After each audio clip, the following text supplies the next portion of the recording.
waxaan jecelahay dhammaan in la iskugu yimaado sidii wax loo wada qabsan lahaa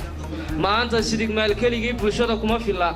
keligiina dadka waxuma qaban karo qoonina keligii ma belbelabay Soomaalidu tiraahdaa laakiinse waxa wax lagu noqon karaa waxa wax lagu qabsan karaa waxa gobolka Togdheer wax lagaga bedeli karaa waxa gobolka Togdheer lagu horumarin karaa waxa aynu ku gaari karnaa higsiga iyo himilada aynu leenahay inagoo intaynu wax wada qabsano meel iskugu nimaadno ujeedo iyo direction wada socona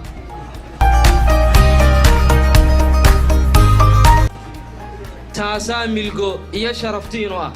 laakiinse qaybsanka iyo qoqobku waa qabyaaladii oo faaftay qabyaaladu ma aha in reer hebel iyo reer hebel loo kala fadhiyo kaliya in la yiraahdo ururkaasina keligii ha ahaado kaasina keligii ha ahaado ilaahay bayna dilay waa qayb qabyaalada kamida waa takoor waliba qabyaalada ka xun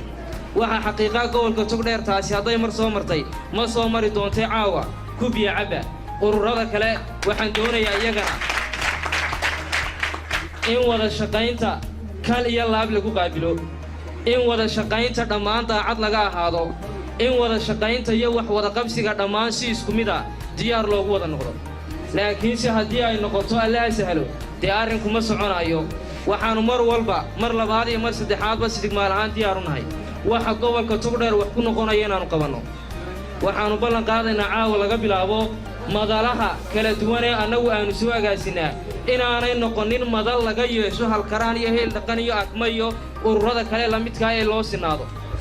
inaanay noqonin madal aanu kaliya sheeganee ay noqoto madal loo dhan yahay inaanay noqonin wax anaga nagu gaaree ay noqoto wax gobolku u sinaado